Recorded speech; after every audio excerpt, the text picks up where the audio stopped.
Bueno, buenos días a todos y a todas. Bueno, es un placer para mí presentar esta mesa, con mucho gusto también, aunque os he ido dando la enhorabuena a los que habéis participado y la bienvenida a otros muchos. Bueno, pues quiero de nuevo dar la bienvenida a León, a todas aquellas personas con las que no he tenido todavía la oportunidad de hablar. Comenzamos ahora, arranca una mesa centrada en el acceso abierto e impacto social de las revistas. Tenemos con nosotros a Lorena Delgado Quirós, que nos va a presentar el primer trabajo. Después tenemos con nosotros a Andrés Fernández Ramos, que va a presentar la segunda comunicación. Y en el tercer lugar tenemos a Enrique Orduña, que no tenía previsto volver a intervenir, que sin embargo, bueno, pues nos está haciendo el favor de sustituir hablándonos de un trabajo reciente, pues a unos intervinientes que no han podido llegar.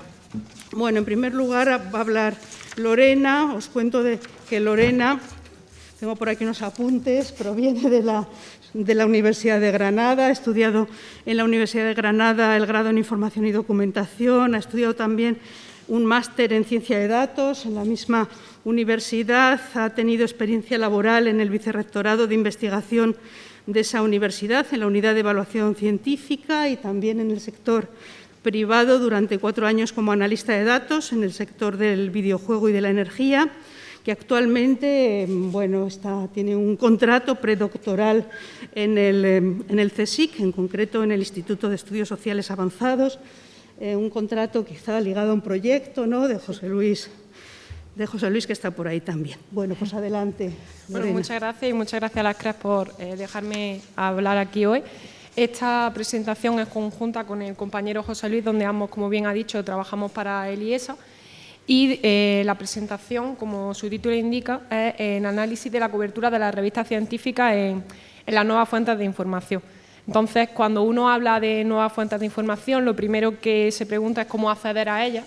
Y en una pequeña introducción, las nuevas fuentes de información se encuentran en el marco, como bien dicho, de Internet, y cuando un investigador o un usuario quiere acceder a ellas, ve que en el panorama de Internet coexisten diferentes modelos de bases de datos. En el margen izquierdo tenemos las bases de datos académicas tradicionales, las cuales, como bien sabemos, están basadas en criterios de selección de revistas. Y en el margen derecho tenemos los buscadores académicos, como ya han hablado otros compañeros, como Google Scholar, donde tienen un criterio más inclusivo, donde permiten multitud de publicaciones indexadas en estos buscadores. Entonces, ante este paradigma y estos nuevos modelos, surge la pregunta de cómo acceder a las revistas en este marco. Y el objetivo principal de este estudio sería encontrar la cobertura de las revistas científicas dentro del marco de las nuevas fuentes de información. Para acceder a ellas se hace una línea de estudio donde primero se plantea una metodología de cuáles serían los criterios para acceder a la cobertura de la revista y qué limitaciones presentarían las mismas revistas en estas fuentes para llegar a ellas. Y por último, si existe o no una fuente idónea donde albergue la total información de todas ellas. Y entonces, ante ello, los primeros pasos metodológicos que se siguen para esto es el paso de selección de fuentes. ¿Qué fuentes hay en la actualidad y qué fuentes se eligen? Y aquí es donde se inicia uno de los primeros puntos de inflexión, ¿no? Porque hay que diferenciar las fuentes bibliométricas de las fuentes almétricas, ya que ellas en sí, en su concepto, son distintas. Como bien sabemos, las fuentes almétricas vienen de la mención de dichas publicaciones en las redes sociales y las fuentes bibliométricas siguen el concepto tradicional de publicaciones con citas. Entonces, se han elegido todas las fuentes que veis aquí como una muestra representativa, donde la fuente principal para este estudio se toma Crossref. una vez que hemos seleccionado Crossref, y se selecciona porque Crossref es la creadora del DOI, con ello se decide de una vez la descarga de los datos. Y en este primer paso se descargan unas 100.000 publicaciones en la fuente principal, que es Crossref, y con ella se hace una reiteración de esta descarga en las distintas fuentes. Y aquí es donde viene un poco la pregunta de por qué no directamente se ha preguntado por la revista y no a la publicación.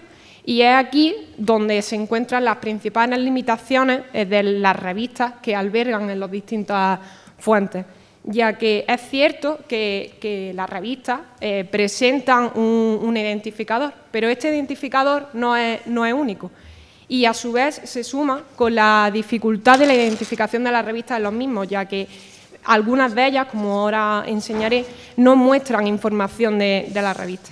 He puesto un ejemplo de la revista Plot One, que como veis tiene múltiples ISSN, y esto también se debe a la diversidad de formatos existentes en la revista, ya sea impreso o a papel.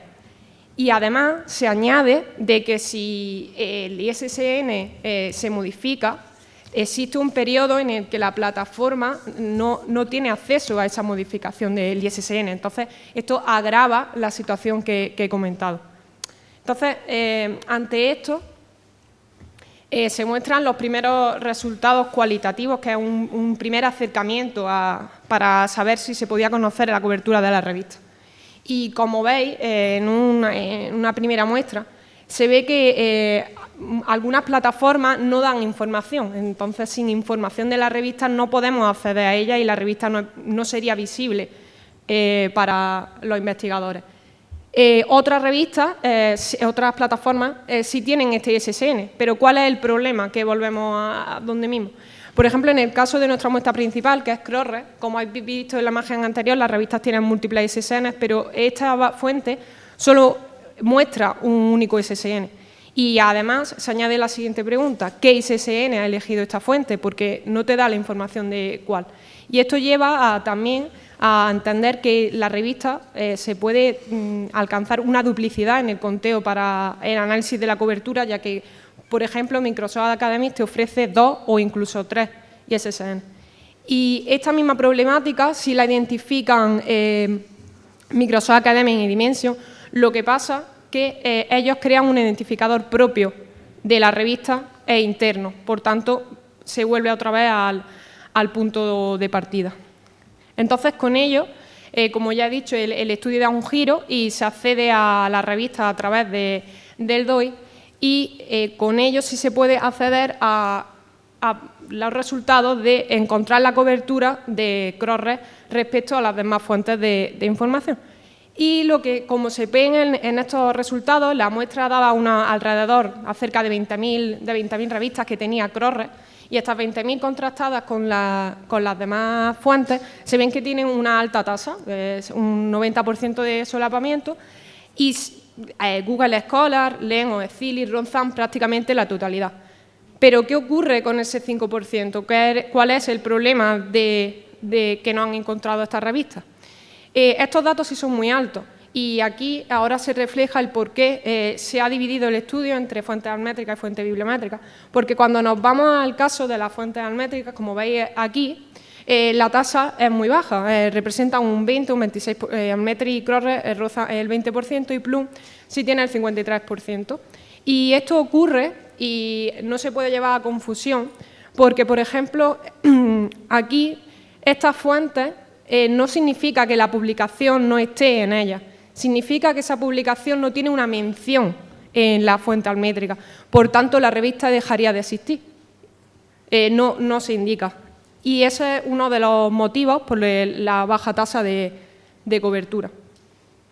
Con esto nos preguntamos, como por ejemplo también el día de ayer, si uno de los posibles sesgos que tendrían el hecho de que las revistas no hayan sido encontradas sería la causa del idioma. Y como ya he dicho que esto es una primera fase del estudio, se quería ver qué idiomas albergan tiene Crossref. Y este sería unos primeros resultados donde, como el inglés es la primera lengua científica, se ha dividido entre si esa publicación y si esa revista alberga esa publicación en inglés o no. Y se ve otro porcentaje que es indefinido, que también es muy alto. Esto significa que las propias fuentes, las propias bases de datos no saben en qué idioma se encuentra la publicación, pero tampoco se podría decir que esa publicación esté o no esté en inglés, puesto que ellos mismos no lo detectan. Ante esto se vuelven a hacer las mismas preguntas, se vuelve a preguntar qué ocurre con el idioma en las fuentes y si el porcentaje no encontrado supone un sesgo de idioma.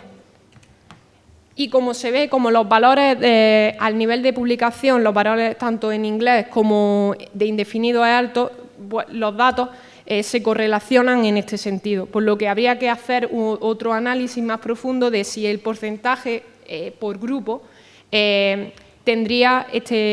podría tener este posible sesgo. Y del mismo modo ocurriría también en el caso de las fuentes almétricas. Y ya, por último, a tema de conclusión, decir que los resultados que se exponen, esto significa que, sobre todo en las fuentes bibliométricas, hay un alto solapamiento interno a nivel de revistas, que esto significaría que las revistas están cubiertas por la mayor parte del mercado, pero se ha accedido a esta cobertura por el procesamiento anterior que hemos hecho, no porque las revistas tengan información en las fuentes. El idioma podría llegar a considerarse como un motivo de sesgo en torno a la cobertura, pero debido a la indefinición del mismo idioma, aquí planteamos que es un principal nivel de solapamiento, pero esto debería llevar a una segunda fase del estudio. Y decir que el DOI ha permitido solventar la inexistencia de este único identificador de revistas y que Dimension y Microsoft Academy recogen esta misma problemática. Entonces, con ello, lo que se propone es que se debería plantear un nuevo planteamiento metodológico en torno a la creación de un único identificador de revistas, ya que para un usuario o un investigador querer acceder a la información de la revista, como se ha visto, un poco tedioso y puede llevar incluso a confusión si no se procesan bien los datos. Y con esto concluyo la presentación. Gracias.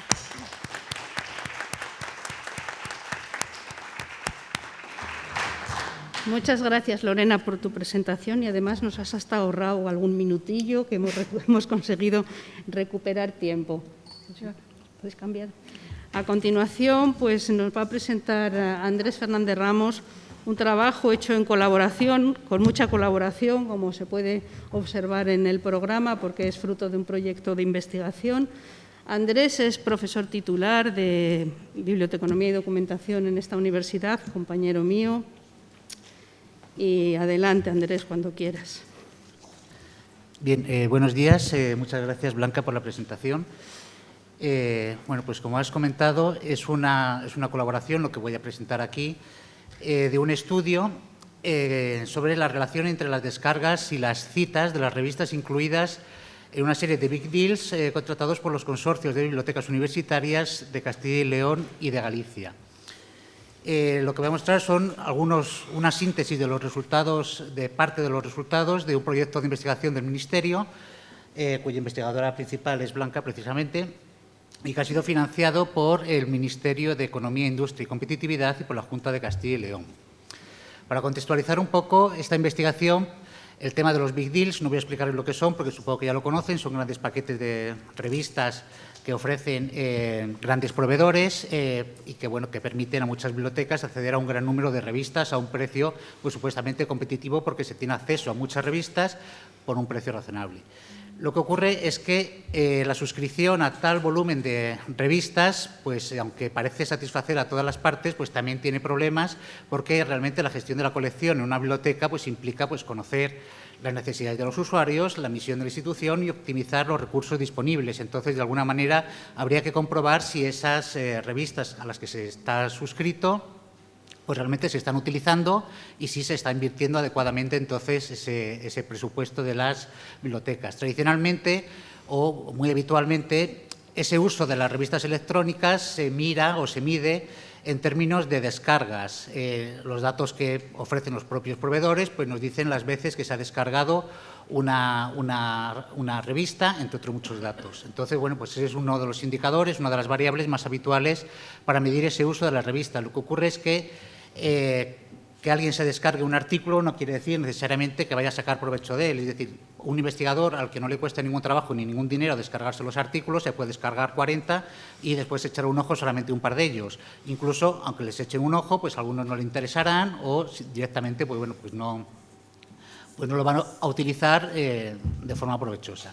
Entonces, lo que se considera es que, además del uso de las revistas medido en términos de descarga, se podría medir de otras maneras o habría que tener en cuenta otras variables, como podría ser, bueno, pues el uso en la docencia, que entiendo que es un poquito más difícil de medir, y el uso en la producción científica de los investigadores de esa universidad, porque tenemos que tener en cuenta que las revistas científicas principalmente se utilizan pues, más para la investigación que para la docencia, aunque también se utilicen, pero bueno, hay estudios que indican que es en la investigación donde más se utilizan las revistas científicas.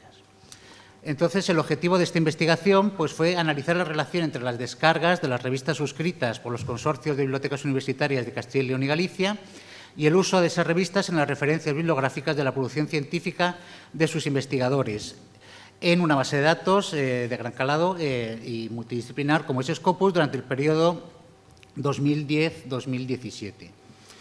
Estas son las bibliotecas incluidas en el estudio, Santiago de Compostela, Vigo y La Coruña, de Galicia, y de Castilla y León, la de Salamanca, Valladolid, León y Burgos.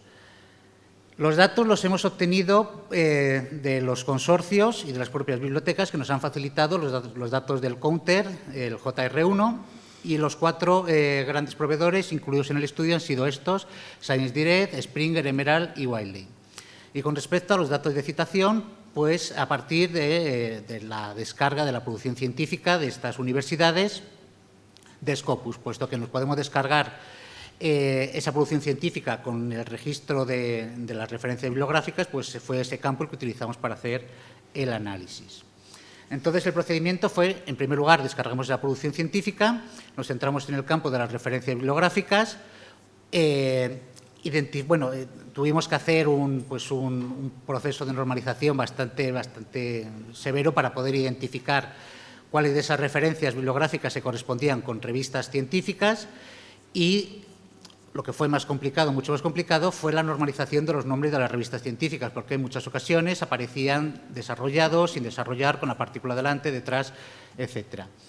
Se hizo un match con las revistas suscritas por estas universidades para ver si había pues, una correspondencia entre las revistas suscritas y las revistas citadas. Y después, para hacer un análisis un poco más detallado, pues se miraron pues, los números del número de citas y del número de descargas.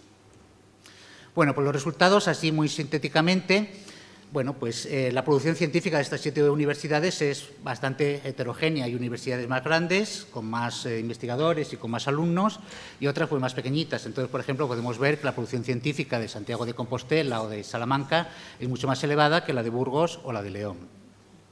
Aunque crezca, digamos, la producción científica en todas las universidades, pues bueno, pues así que hay diferencias.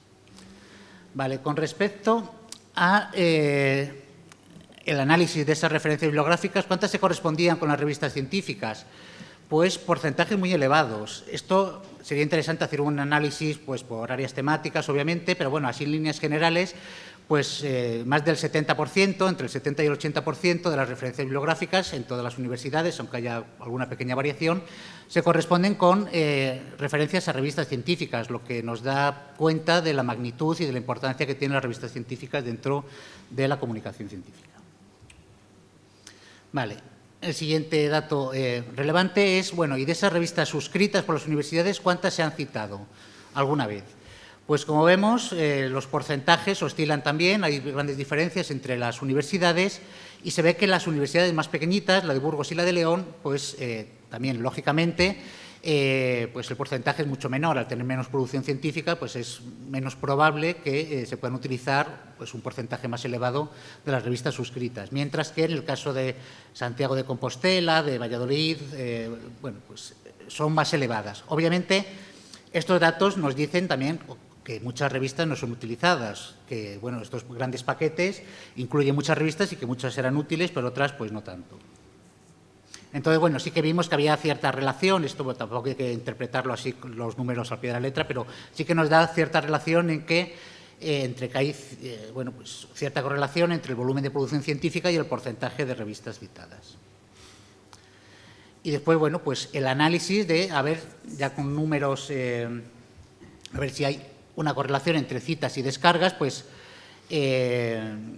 podría entrar a detallar un poquito más lo de la metodología, pero bueno, es un poco complicado y simplemente pues diré que, así en líneas generales, sí hay cierta relación entre, bueno, bastante relación según el coeficiente de correlación de Pearson entre el número de descargas y el número de citas, pero sobre todo es mayor en las universidades más grandes. También, como vemos, por ejemplo, ha sido la de Burgos, que es la más pequeña de todas, la que se ha observado una correlación menor. Y aquí hay pues, dos ejemplos de, bueno, pues, de los datos de la Universidad de Burgos y de la Universidad de Santiago de Compostela. Es decir, la que más correlación tiene es esta y la que menos, pues la de Burgos.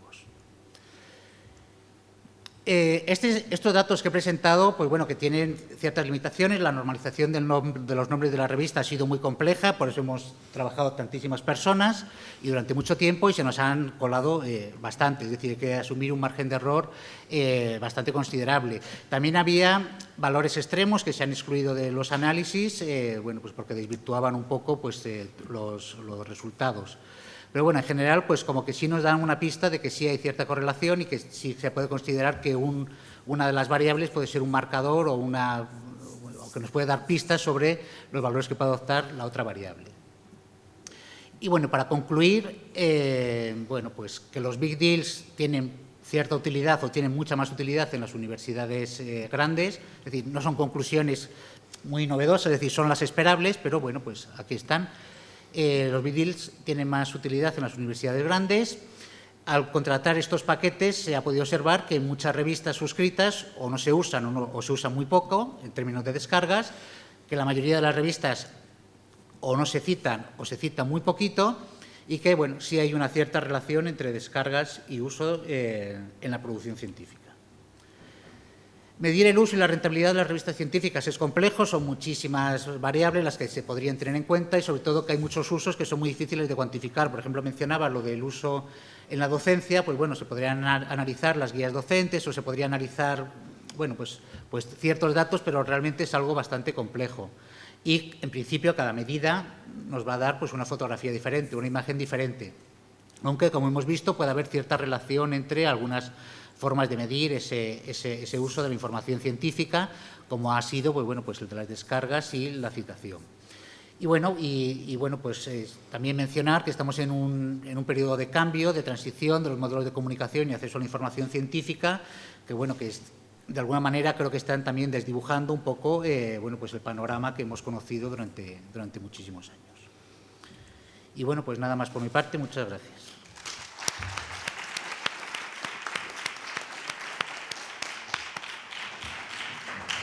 Muchas gracias, Andrés, por ajustarte también muy bien al tiempo. La verdad es que hemos recuperado el tiempo que nos había quitado Félix. Vamos otra vez bien, estamos en tiempo y forma y agradecerte también el que hayas tenido la iniciativa de presentar este trabajo y haber hecho esta presentación y el esfuerzo que ello conlleva en nombre de todos los investigadores de las universidades participantes en el proyecto. Bueno, y a continuación pues vamos a ver de nuevo a Enrique Orduña. Ya fue presentado ayer, entonces sabemos que Enrique Orduña Malea es profesor titular de la Universidad Politécnica de Valencia y que también trabaja en el sector de las métricas de la información. Ha hecho el favor, como decía antes, de cubrir un hueco que había quedado en el programa con un trabajo que tiene en curso, que nos va a presentar él mismo. Y bueno, pues tienes tiempo para contarnos el cuento que quieras. Enrique, tenemos tiempo. Muchísimas gracias. Esto funciona perfecto. Bueno, también ha sido para mí una sorpresa volver a estar aquí. Busqué un poco en el baúl de esos PPTs olvidados que uno siempre tiene y pensé que esta investigación que estoy realizando con mi colega Rodrigo Costas de la Universidad de Leiden puede ser interesante. No estaba pensada para ser mostrada en las CREX, en la CREX, pero creo que sí que hay algunos datos sobre revistas que pueden ser interesantes y sobre todo mostrar el poder de las notas de prensa como objetos de investigación en sí mismos y como mecanismos de difusión para las revistas, que es de alguna manera los objetivos que tiene esta investigación en marcha. Por organizar un poquito lo que va a ser la presentación, comenzaré de alguna manera hilando las conexiones que hay entre la comunicación científica y la comunicación de la ciencia, porque son áreas que en el mundo de la investigación son distintas, tienen sus escuelas de pensamiento diferentes, sus investigadores, sus metodologías, realmente son mundos más separados de lo que parece cuando estamos trabajando en términos de investigación. Y mostraros el objetivo del trabajo, que era básicamente trabajar con las notas de prensa como objetos online de investigación en sí mismos, de los que podemos extraer métricas, cuantificarlas y con ello tratar de hacer algo que a muchos no les gusta, que es tratar de medir cosas con números, que a veces es muy difícil medirlas con números, como es la difusión y la comunicación de los resultados de investigación fuera de los cauces tradicionales de comunicación científica, como es los medios de comunicación, prensa, etc. Bien, nosotros realmente comenzamos tratando de establecer marcos conceptuales basados en la cibermetría, en los postulados, digamos, de la informetría aplicada a la ciencia, para establecer relaciones entre la comunicación científica, lo que sucede en el proceso científico y lo que sucede fuera del proceso científico, y para ello planteamos un modelo basado en 3 entidades. Tenemos una serie de objetos de investigación, aquellos que son resultado de un trabajo de investigación. Tenemos una serie de actores que participan de forma más directa o más indirecta en el proceso de creación de esos objetos, y luego una serie de interacciones. Hay interacciones entre objeto y objeto, interacciones entre actor y actor y entre actor y objeto, dentro de lo que es el proceso de comunicación, y tenemos en cada uno de los ejemplos pues, ejemplos de objetos. Por ejemplo, tenemos artículos, tenemos revistas, tenemos datos, tenemos software, cosas que se van generando por parte de distintos actores que intervienen en esos procesos, y distintas interacciones. Por ejemplo, la interacción entre un artículo y otro artículo puede ser entendida desde el punto de vista de la citación o desde otros puntos de vista de interacción entre objetos y entre entidades que pueden ser cuantificadas. Eso es un poquito lo que nosotros tratábamos de estudiar. Y tratamos de llevar ese modelo al modelo de la comunicación de la ciencia, es decir, aquellas acciones que se realizan fuera del proceso científico, fuera del peer review, pero que obviamente tratan de llevar los resultados científicos a la sociedad, a la ciudadanía, siguiendo pues, otros mecanismos de publicación que van en paralelo. Y tratamos de aplicar esa misma dimensión, la existencia de objetos, la existencia de actores y la existencia, obviamente, de interacciones. Y en este marco de trabajo, las notas de prensa para nosotros, las press releases en inglés, jugaban un papel muy importante porque había muchas equivalencias con los métodos tradicionales de comunicación de la ciencia. Y ahí podemos ver algunos ejemplos de interacciones como una press release con otra press release, un periodista que es al final el que se encarga de realizar y de redactar esa nota de prensa con otra press release, con el artículo que se está promocionando en esa nota de prensa, etc. Y, bueno, tratamos de plantear la problemática de medir esto, de interaccionar y ver qué estaba sucediendo. Este es un gráfico que mostré parcialmente ayer, pero, bueno, hoy tengo un poquito más de tiempo para comentarlo. Los mecanismos de comunicación, obviamente, están cambiando. Están apareciendo nuevas bases de datos que funcionan de forma diferente, que la indexación ya no es única y exclusivamente selectiva en distintas bases de datos, sino tenemos motores de búsqueda que indexan cualquier material que esté alcanzable y que cumpla con unos requisitos técnicos en la web, y entonces son indexados. Tenemos, obviamente, Google Scholar y tenemos muchísimas otras plataformas. En este caso, para nosotros, la parte de redifusión era muy importante, es decir, se genera mucho material en el proceso de creación científica, no solamente el paper que se deposita en la plataforma de la revista, sino material complementario, software, datos, pósters, presentaciones como esta que están relacionadas con un proceso de investigación, y se van indexando de forma más directa o más indirecta en distintas bases de datos, y eso nos permite, una vez están indexadas, poder difundirlas en redes sociales y poder monitorizarlas en herramientas analíticas como puede ser Google Analytics, Matomo o cualquier otra plataforma en la que luego podamos medir. Pero hay un proceso de redifusión. Ese proceso de redifusión nos era muy interesante porque unía la comunicación de la ciencia y la comunicación científica, si me permiten esa diferenciación. y era la generación de notas de prensa con su autoría, con su independencia, con su URL propio, que se generan, se publican y tienen un proceso de retroalimentación dentro del sistema en el que vuelven a estar indexadas, pueden ser incluso citadas, están siendo citadas en muchos trabajos, y monitorizar el impacto que tienen como objeto en sí mismo y el apoyo a la difusión y la promoción que hacen del paper sobre el cual se basan, ¿de acuerdo? Por lo tanto, hay dos niveles de análisis, el de la propia press release y el del artículo al que promocionan. Bien, no sé si están familiarizados, yo entiendo que sí, por supuesto, con el tema de las notas de prensa por parte de distintas plataformas que existen en el mundo, algunas más globales, otras más locales. Y siempre la conexión del mundo científico con los medios de comunicación es muy difícil. Los medios de comunicación pueden difundir antes de tiempo el resultado de una investigación. Siempre los editores y editoras han estado muy preocupados de que un buen paper con resultados muy importantes y muy impactantes sean filtrados a los medios de comunicación antes de tiempo y, por lo tanto, ya cuando el artículo se publica, eso ya no es tan mediático y entonces la revista está perdiendo cierto impacto ahí. Y, bueno, eso es un proceso muy lejano el tiempo, hace ya muchísimas décadas que eso ya se trabajó y se llegó a un sistema de consenso en el cual las revistas envían notas de prensa a los medios de comunicación con cierto tiempo para que los periodistas puedan acceder a esa información, elaborar con más tiempo sus notas de prensa propias para los medios de comunicación en los que trabajan como periodistas y respetando un tiempo de embargo hasta que ese paper se publique finalmente. El día en el que se publica, esos periodistas están lanzando todas esas notas de prensa y la propia press release se publica oficialmente. Y eso además sirve como excusa, podemos decir, para promocionar de nuevo ese artículo y esa revista en la que el artículo se publicó. Por lo tanto, es un sistema que beneficia en principio a las revistas porque evita ese filtrado, beneficia a los autores porque hay una promoción extra y, bueno, hay un beneficio mutuo.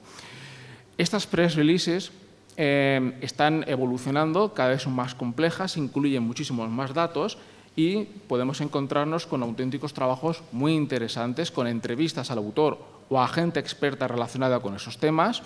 Podemos encontrarnos con figuras y tablas que no están en el paper final, sino que se han elaborado explícitamente para esa nota de prensa. Podemos tener, por supuesto, lecturas recomendadas, citas, etcétera. Y, por supuesto, tienen un URL que lo hacen propio y, por lo tanto, podemos medir su trazabilidad en la web, en los medios sociales y podemos ver qué efecto están teniendo finalmente en los papers que promocionan.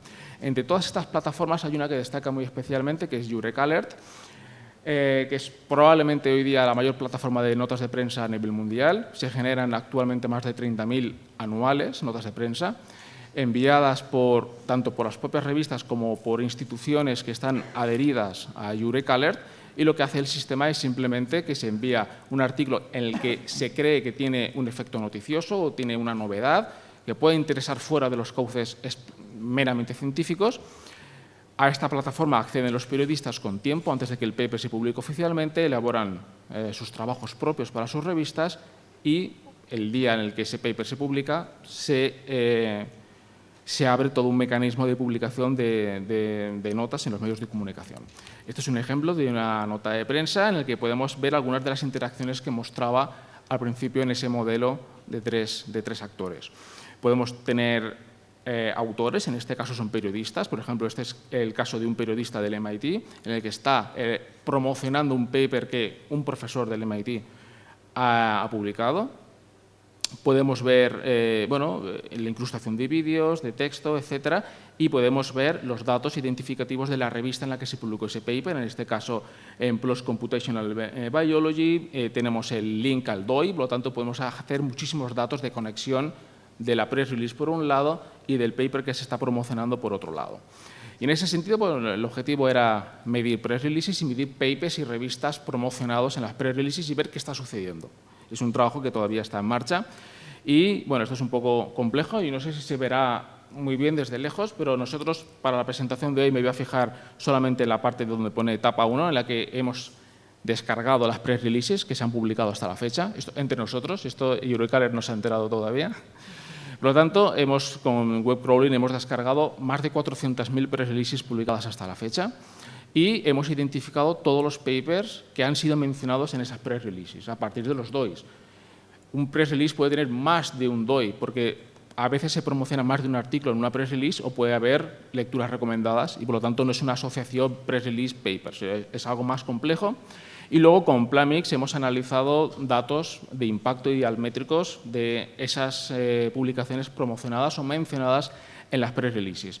Luego hay una segunda etapa que ya no voy a entrar hoy, pero hemos descargado todas las menciones en tweets a las press releases, más de 1 millón de tweets y más de 50 millones de links desde websites a press releases que muestran el impacto y la difusión que las press releases están teniendo hoy día. Y si esto es únicamente una plataforma, hay muchísimas más plataformas de este estilo. Bien, obviamente COVID-19 hizo que la producción de press releases aumentase muchísimo, más de 30.000 anuales actualmente. Y analizando cada una de ellas, tenemos el texto completo de todas las press releases publicadas. Hemos hecho un análisis de los topics cubiertos en esas press releases, cuál es la ciencia que podemos ver a través de las notas de prensa. La clasificación, bueno, le podemos echar una segunda mirada, porque es una clasificación que deja mucho que desear, pero bueno, está hecha por periodistas de Eurecaller, no está hecha por documentalistas, y es una clasificación que se ha mantenido estable desde el principio, no se ha modificado nunca, es un lenguaje controlado de muy poquitos términos, pero bueno, ya nos hacen ver cómo medicina y ciencias de la salud son áreas que son más cubiertas que otras dentro de Eurecaller. Obviamente son temas que trascienden a la sociedad y que se piensa que pueden ser más importantes y que tienen una cobertura y una difusión mayor. Bien, hemos hecho un pequeño análisis con esa información y con esas líneas temáticas que son cubiertas en Eurecaller. Podemos ver las grandes disciplinas científicas, pero un dominio muy grande de medicina y de salud, pero bueno, también tenemos biología, tenemos una parte de química muy importante, ciencias o ingenierías incluso, ciencias sociales, etc. Realmente es multidisciplinar, pero con un fuerte sesgo hacia la medicina. Podemos hacer estudios temáticos muy específicos, esto es solamente aquellos press releases que hablaban sobre COVID-19, que obviamente la producción de press releases explotó durante el confinamiento y podemos hacer análisis mucho más finos. Por lo tanto, para nosotros está siendo un análisis muy interesante lo que está sucediendo en esas press releases. Y llego a las revistas. Hemos hecho 2 análisis de revistas distintos, complementarios, con las press releases. Un primer análisis viendo qué revistas están enviando artículos para que sean promocionados en Eurecaller. Es decir, hay un papel activo por parte de la revista envía a Eurecaller esa noticia. Y un segundo análisis que viene en la slide de después, que son aquellos artículos efectivamente mencionados dentro de un press release que no tienen por qué coincidir con lo que aparece aquí, aunque parezca que deberían ser exactamente iguales. Obviamente vemos revistas, por un lado revistas de medicina y de salud, y luego grandes revistas multidisciplinares que todos conocemos, PNA, Science, Nature, algún mega journal del que hemos hablado recientemente, pues tenemos a PLOS ONE y algún otro, Scientific Reports está por aquí. Y lo que hemos hecho, y quizá la columna más importante es la que aparece el porcentaje. Hemos calculado la cantidad de papers efectivos que ha publicado cada una de las revistas y hemos comprobado la cantidad, el porcentaje de papers publicados que han acabado siendo mencionados en un press release. ¿De acuerdo? Vemos que ese porcentaje cambia muchísimo según las revistas, pero hay 2 revistas especiales que merecen especial atención. Science Advance, por un lado, un 43% de los papers que ha publicado han aparecido mencionados al menos una vez en un press release, y por supuesto PLOS Medicine, prácticamente la mitad de los papers que ha publicado, la mitad, es que es una barbaridad, la mitad de los papers han aparecido SUDOI mencionado en un press release. Publicando, bueno, no está publicando mucho, obviamente PLOS ONE con el volumen de publicaciones que tiene, el porcentaje es muchísimo más pequeño y eso hay que tenerlo en cuenta, pero un rol activo a la hora de enviar artículos para que sean promocionados. Y por otro lado tenemos las revistas que han sido efectivamente mencionadas, pero que, como decía, un press release puede mencionar muchos papers. Y tenemos el número de DOIs mencionados por revista. Vemos que ya no es exactamente igual al ranking que veíamos en el slide anterior. Han cambiado algunas cosas. Nature Communications está arriba. Vemos comportamientos que pueden ser esperados en algunas revistas que son quizá más agresivas en su promoción, en la difusión de las revistas. Y luego algunos datos relacionados con las citas que esos papers mencionados han recibido, ¿de acuerdo? Entonces, la columna citas, blogs, news, reads en Mendeley y menciones en Twitter son promedios, son valores promedio. Y pido perdón por poner valores promedio en algo así, pero poner medianas aquí no funcionaba del todo bien, luego podemos discutirlo. porque en algunos parámetros no salían datos, porque la distribución es muy sesgada, pero podemos ver cómo algunas revistas están sacando valores claramente superiores al resto de revistas en algunos conceptos. Science y Nature prácticamente en todo están teniendo unos datos, creo que muy potentes por la cantidad de DOIs que están aquí, pero por ejemplo podemos ver que Cell en citas, podemos ver que PNAs específicamente el número de reads en Mendeley. Hay un comportamiento que no es un patrón claro, común de lo que está sucediendo, pero que nos parece muy interesante. Y por ello lo que hicimos fue un pequeño estudio de control, y ya no sé si voy bien de tiempo. Bueno, justos, pero justo, como pues, un par de minutos, Enrique. Perfectos. Hicimos un pequeño estudio de control con Nature y con Science, y lo que hicimos fue para un año, 2017, controlar todos los papers publicados en ese año y controlar si habían sido mencionados o no habían sido mencionados en un press release de Eureka Alert.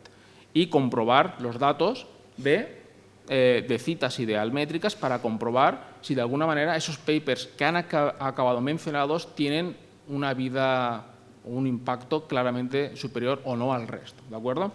Podemos ver que tanto en Nature como en Science, esa columna que pone sí significa que para esa cantidad de papers mencionados en Eureka Alert, tenían esos valores promedio, de mediana y el percentil 90 para cada uno de esos valores. La cantidad de menciones en blogs, de citas recibidas, de menciones en noticias, en reads en Mendeley y menciones en tweets. Y tienen la población, 306 publicaciones que habían sido cubiertas en Eureka Alert y 2.800 que no, obviamente son números muy distintos, pero lo que podemos ver con los datos es que claramente esos papers mencionados y cubiertos tienen un impacto muy superior. Aquí nadie quiere hablar de causalidad, porque no se puede demostrar que por el mero hecho de ser cubiertos en Eureka Alert han tenido un mayor impacto. Puede ser que tuvieran mucho ojo y que ya se estaban enviando a ser cubiertas en las press-releases artículos que ya se preveían que iban a tener muchísimo impacto. Esa hipótesis en comunicación de la ciencia pues, está ahí, pero claramente es una forma de identificar papers altamente citados. ¿De acuerdo? Y ya finalizando, y luego pues si puede haber alguna pregunta o cualquier cuestión, obviamente estudiar Eureka Alert es muy difícil, estudiar las press-releases lo es, porque no es un paper, es una cosa diferente. La autoría, las menciones, las lecturas son distintas. Estamos trabajando en comprender las métricas a nivel de press-release, pero lanzo digamos, la recomendación de la importancia que son las press-releases. Eureka Alert es un medio muy elitista, obviamente hay que pagar para estar suscrito y es un sistema, como digo, muy elitista, pero existe la posibilidad de generar otros sistemas de difusión de notas de prensa. Iscielo creo que lo está haciendo y en algunos otros lugares y otras revistas lo están haciendo para que se pueda utilizar estas notas de prensa para aumentar el impacto y la imagen de marca de las revistas. Y con esto finalizo, espero no haberme ido muchísimo de tiempo. Muchísimas gracias y a todos ustedes también.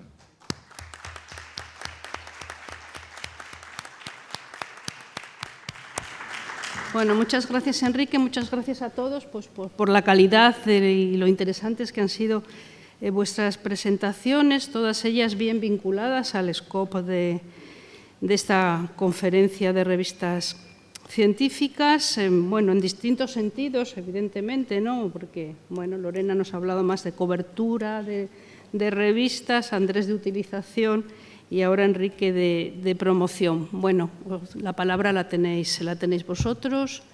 Bueno, me gustó mucho la mesa, felicitaciones. Sobre el trabajo de Eureka Alert, quería preguntarte si habían pensado en combinar estos datos con el impacto que han tenido esas revistas en las almétricas. O sea, si esto impacta en almétricas de alguna manera evidente y cómo. Si lo contemplaron o si es un paso más adelante de la investigación. Bueno, no lo he mostrado en esta presentación, pero sí estamos recopilando todos los datos de las almétricas a nivel del paper en sí mismo y a nivel de la press release en sí misma, porque tienen vidas paralelas, entonces estamos recuperando métricas en ambos lados. Lo que ocurre con las métricas de las revistas están más claras, con las métricas de las press releases, cuando alguien pone un tweet o pone una mención y el URL que pone es el de la press release y no el del paper, la comprensión de eso es más difícil. Pero claramente abrimos puertas a la difusión del paper porque en la press release está el enlace al paper. Entonces, sí que hay una puerta a una mayor difusión. No garantiza, los datos nos están diciendo que no garantiza que el artículo finalmente vaya a ser más citado o vaya a tener más impacto, pero tenemos más posibilidades. Lo que sí que estamos viendo es que en esa selección de papers hay un porcentaje de altamente citados muy importante, eso sí. Pero bueno, sí, las salimétricas las estamos considerando. Una pregunta para Enrique también. Has dicho que no tienes pruebas para demostrar que hay relación entre Eureka Alert y el impacto. Y yo te sugeriría que se podría hacer, por ejemplo, un grupo de control y otro de experimental, en el que en un grupo de control tienen los artículos que no son mencionados en Eureka Alert, pero y en el otro grupo el experimental que sí han sido mencionados. Y entonces ahí puedes comparar cómo se comportan los distintos grupos y ver si hay diferencias significativas y si podrías ver que tiene influencia o no. Eso es esto. Ajá. Pero eso solamente son dos revistas. Eso son solamente dos revistas. ¿no? Lo que ocurre en nuestro problema es que obviamente los artículos cubiertos son pocos en comparación con todos los que ha publicado esa revista.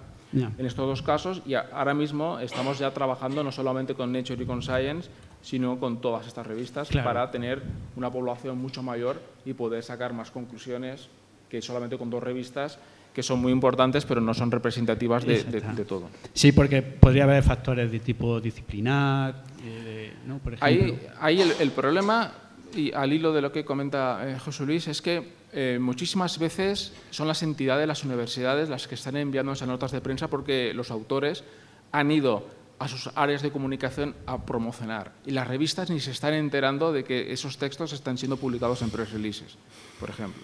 Entonces, ahí creo que una comunión de entre todos nos puede ayudar a entender todo este sistema. Pero sí, claramente necesitamos medir más revistas. Es que sí, existen, claro, es lo que tú estás diciendo, hay unos factores externos muy importantes, que es la política que tienen las propias revistas, las políticas que tienen las instituciones, los propios autores, o sea, hay muchos factores que pueden determinar... Aquí claramente está suscrito Eureka Alert. Ajá. Eso es un factor que no lo he comentado, pero obviamente tienes que estar suscrito para poder enviarla. Entonces hay muchas universidades o revistas que no están. Pero hay grandes grupos editoriales enviando activamente, seleccionando cada número artículos que creen que son buenos, que pueden tener un camino mediático diferente al circuito científico y los envían. Algunos acaban, otros no acaban, pero bueno, lo intentan. ¿Y los medios de prensa también están suscritos o lo pueden? Sí. ¿Y eso puede influir en que los medios que están suscritos sí mencionan esa nota de prensa? Claro, los medios de prensa lo que hacen es entrar, leer la press release antes de que el paper se publique, escribir sus propios textos periodísticos para los medios de comunicación donde trabajen y el día en el que el paper se publica oficialmente, todos se publican. El press release se publica y el medio de comunicación, el que sea, publica esa pequeña nota que ha hecho el periodista con la información del press release. ¿Alguna otra pregunta? Gracias a los tres. Yo tengo dos preguntas, una para Lorena y otra para Andrés. Lorena, no sé si te entendí lo del nuevo planteamiento para crear un identificador de revista, porque para mí las revistas tienen dos, o sea, la revista, ya no los artículos, la propia revista. A lo mejor lo entendí mal. Sí, lo que me quería referir ante eso es que, como he explicado, con las limitaciones que tiene que el identificador, evidentemente todas las revistas tienen un identificador propio que es el SSN, pero la problemática que este SSN tiene es que no se puede acceder a la revista a través de las fuentes que actualmente hay. Se puede acceder, pero eso llevaría a confusión en el análisis de la cobertura, porque, por ejemplo, en el caso de la muestra, en Crossref, si ponemos, por ejemplo, la revista PLOS ONE, tiene dos identificadores de revista o tres, pero Crossref elige un único identificador de esa revista. Entonces, a la hora de hacer el matching con las demás fuentes de información, con las demás Microsoft Academy, puede llevar a duplicar el conteo de la propia revista. Entonces, no es generar un nuevo identificador, sino que habría que replantearse el concepto de ISSN, porque ahora tiene un ISSN por formato, no un ISSN único en la propia revista. Ese es el Claro. aspecto al que me refería. Pero nosotros eso lo hemos solventado dándole a la revista un DOI, a la revista. O sea, no sé, o sea, como la matrícula. Lo que pasa es que ese DOI no aparece, no cuando aparece en las vosotros fuentes buscáis. de información. Vale. Ese es el problema que existe. Por eso, aunque se le haya dado, al no existir una relación directa entre las fuentes y las revistas, existe esta problemática, que cuando accedes a ellas no tienes el acceso y la información de la revista existe y está, pero lleva a confusión y puede llevar a otros investigadores a la misma problemática y que haya ruido entre mis resultados y los de otros compañeros. Gracias. Y otra pregunta para Andrés. A mí sí me ha resultado muy interesante los datos, ¿no? Porque los editores pues, siempre nos imaginamos estas grandes compras como algo, claro, como no estamos en ese mercado de la Champions, ¿no? En nuestros otros. Estamos en la Champions artesanal, pero no en la Champions esta económica. Quería saber si a partir de esos datos, las bibliotecas que habéis participado, os habéis propuesto cambiar las políticas de compra o negociar de otra manera o algo. Gracias. Bueno, yo en realidad no trabajo en la biblioteca, soy del área de biblioteconomía, o sea que yo soy académico y no tomo decisiones, no tomamos decisiones en ese sentido. Simplemente hemos hecho el estudio y es una información que facilitamos a las bibliotecas para que ellos consideren lo que pueden y lo que no pueden hacer. Creo que sí son datos relevantes, lo que pasa es que habría que entrar con un poco más de detalle porque los que he presentado son muy en general y ahí hay casuística de cada proveedor, de cada disciplina y las decisiones son un poco complejas, entiendo. Pero nosotros me temo que no podemos tomar decisiones a ese respecto. Bueno, yo en realidad respondo porque soy de la biblioteca de la Universidad de Burgos y respondo a la pregunta que has hecho. No es sencillo. No es sencillo cambiar las políticas. Para empezar, ahora mismo esas políticas ya están incluso en un nivel no solo de consorcio, sino, por ejemplo, con Elsevier a nivel nacional. Las negociaciones se están llevando a través de la CRUE a nivel nacional. Y el problema que hay con estos grandes paquetes es que si decides cancelar el paquete y suscribir solo las 4 revistas, por ejemplo, a lo mejor en la Universidad de Burgos, que se usan, si comparas te sale más caro. Por las 4 revistas estás pagando casi el 80% de lo que te cuesta el total del paquete. Los editores lo tienen preparado de esa forma, para que tú digas al final, bueno, pues por un poquito más te compro todo el paquete. Entonces, realmente cambiar las políticas de adquisición en estos grandes paquetes, ahora mismo yo diría que es, no voy a decir imposible, pero desde luego muy difícil. Sí, es una pregunta para Enrique. Si sobre el estudio que estáis haciendo, estáis trabajando también con artículos retractados. Si entran en algún momento en esos press releases. Bueno, es una pregunta interesantísima. Sí que lo contemplamos en un principio porque se pueden recuperar después. Ahora mismo, en los datos que he mostrado, están artículos que fueron mencionados sin más y no hemos mirado en estos datos si finalmente alguno de esos trabajos fueron retractados. Pero me parece, lo planteamos en un principio, pero no tenemos esos datos todavía, pero los podemos tener porque más o menos se pueden obtener.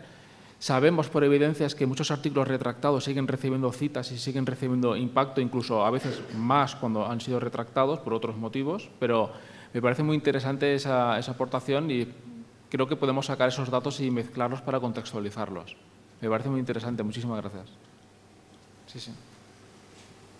¿Más preguntas? Bueno, pues agradezco a los ponentes sus intervenciones, sus respuestas, a vosotros también vuestras preguntas y vuestra asistencia y vuestra disposición a escucharnos y pasamos al siguiente acto en el programa, que creo que es la presentación del anuario, Isabel, ¿no?